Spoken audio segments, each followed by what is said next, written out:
Walking around my room. All right, we're back in sweatpants. I love a good pair of sweatpants. Hold on. Damn it.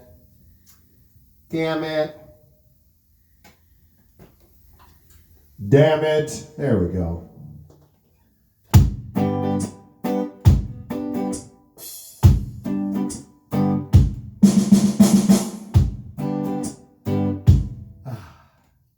Rig number 2. To be honest, I think I played one show with this and realized it was a very bad idea, or it was just too much setup, and I could not replicate the setup completely just because I just couldn't. I liked it. I would just hand the sound guy one XLR cable and be like, "This is it." And he goes, "Look at all your crap." I'm like, "This is it. You just plug it in, give me a level, I'll take care of the rest." But I definitely started playing electric again, and the hitting of the acoustic guitar didn't necessarily work for everything I wanted to do, and I would have tweaked out effects and whatnot happening. Basically, what I wanted to do is start playing heavier music, because, you know, the Gotta Cut You Down was a deep groove, and I started playing things like Rancid.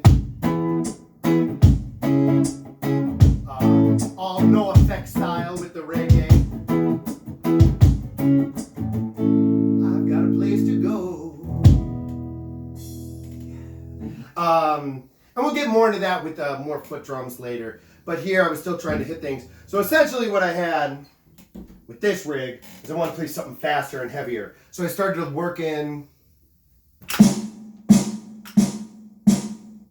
a loop pedal, which sucked. And this isn't a loop pedal. It's a goddamn delay pedal with a loop function. And I later learned that is not, you need a loop pedal if you're really going to loop. But essentially what I was trying to do was play little fucking Misfits. So what I wound up doing was this.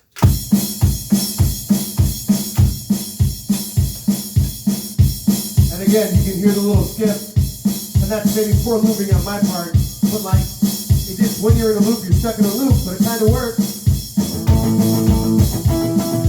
And I wouldn't play the drums with my feet at all, which now seems ridiculous. Even though I am as fit as I feel, seeing blood from inside out here. Gotta have you on my wall, gotta have you on my wall, 'cause I want your love. Your love. I want your love. I need your love. But again, well, that worked pretty good. But stopping it was a bitch, and if you got a bad loop, you were stuck in a shitty loop. So it just kind of wasn't what I wanted, and there was a lot of setup involved, and it was a little lighter than what I was doing. But essentially, at this point, I think I was playing at like Goose Island or some shit on a Tuesday, and it just was kind of like, this is not, it was too much experimenting, and again, my other bits were kind of what I was going off in the other one. I'd still have my acoustic guitar with me that I'd be hitting. I'd have delays bouncing off the walls, but it really didn't, it was a lot, too much experimentation, essentially. Too many ideas, which led me to, this is a little out of order. This came out in 2010, so technically it would be coming out. It's called 10 Year, and it's an MG Bailey. This is the first thing that ever had MG Bailey on it.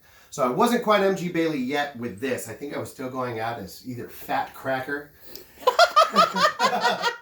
I was either Fat Cracker or Thin Graham. I can't decide. I remember what I called myself in both of those. Just, if you don't like MG Bailey, I think maybe it's better. Thin Graham is kind of cool, but like, it's a terrible reference.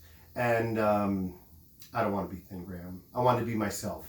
I want to be Matthew Graham Bailey, MG Bailey. And I wrote them all out, and I had Matt Bailey. You know, what's your name going to be? Matt Bailey. Matthew Bailey. Matthew Graham Bailey. Graham Bailey was on the table for a minute. You know, which sounds weird, but like that's my son's. Like I have another Graham Bailey in the house. I have Wiley Graham Bailey, my youngest son. But this record was released in 2010. It was the first thing I released as MG Bailey, and it does have songs like Hoot and Holler, which the last band I was in was working on.